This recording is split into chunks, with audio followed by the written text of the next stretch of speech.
Doing a water pump on a 19 Ram 5.7 non-e-torque motor.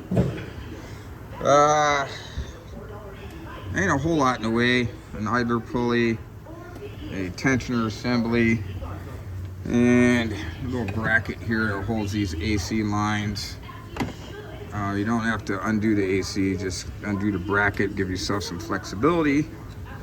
And what you want to do when you remove the pump, which by the way holds the thermostat, you want to kind of start maybe at the thermostat and work your way around.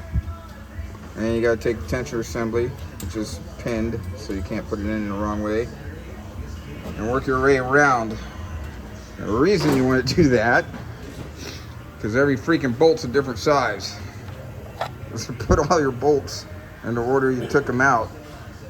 Otherwise, you'll extend the time of the job for about 3 hours. No, that hose is not for this truck, although we can make it work. No, you can't smoke out of it, Dimitri. So, new pump comes with this pipe. Don't worry about it. It's bolted in. Got a whole tangle of hoses attached to it. I'm going to have to swap over the temp sensor. Ooh. Yeah, okay, there we go. I got it upside down. I was like, I got the wrong pump. And I'm going to have to swap over this little pipe here. Then the gasket that goes in here. These little rubber dudes. They got little kind of feet that stick out on them, so when you push it in, they kind of hold it in there, so when I go in there to line this up, it doesn't just flop out and fall out. And start buttoning it back up. Got this hose, a lower radiator hose is attached to it, which has 2 more hoses coming off of that lower radiator hose. And we got the self-tensioner on there. I took the upper hose off because it's attached to the thermostat housing, which we're going to put a new T-stat in there also. And Dimitri's doing a water pump too, but he's almost done, I think. Yeah. And that's a V6 Ford, which is actually way worse than that Dodge, from what I can see. And definitely more expensive to do it the right way. That hose right there is 140 bucks. Anyway, so I broke it down. I didn't have to take, probably should have taken this out of the way. I should have taken the hose just for a little bit more arm room, but it wasn't a big deal to leave the hose up there. Had this electrical connector, coolant sensor connector take off. Got a couple of hoses. So it's not a big deal. Idler pulley here, tensioner assembly on the water pump itself. This is the bracket that holds the line, holds the AC. That bolts up here. I disconnected the throttle body. Hopefully I don't have to relearn or program it. I shouldn't, because I haven't done anything as far as hitting the pedal or hitting the ignition. There is a drain cock, petcock, at the bottom of the radiator. I forget what size it is. It's like a 19. Did drain the system to minimize the mess, and I'll need to remember to close it before I start filling it up. That's one of my, I'm famous for that one. So I'm gonna start wrapping this thing up and putting it back together, and we'll move on to the next one.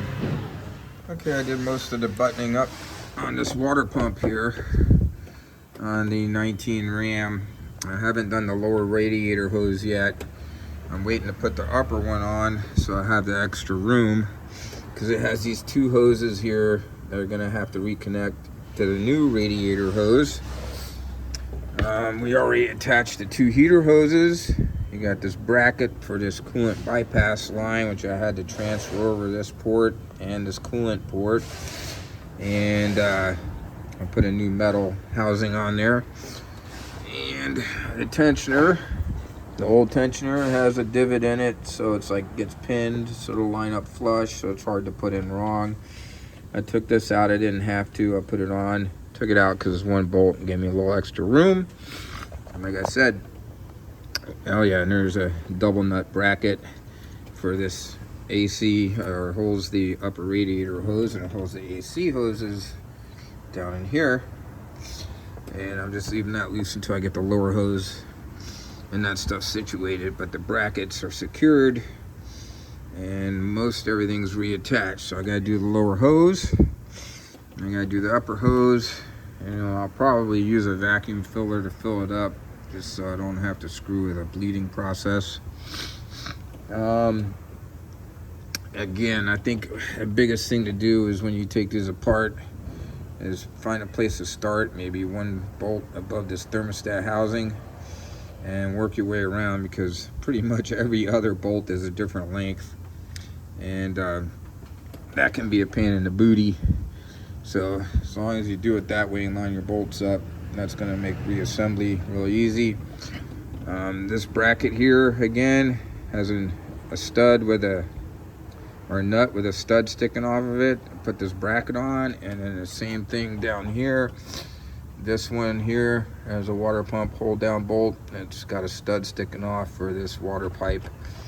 And that's about it. So again, I know most people don't have a vacuum filler, although the radiator sits up very high on this, so bleeding this thing or filling it shouldn't be a big issue on a vehicle like this.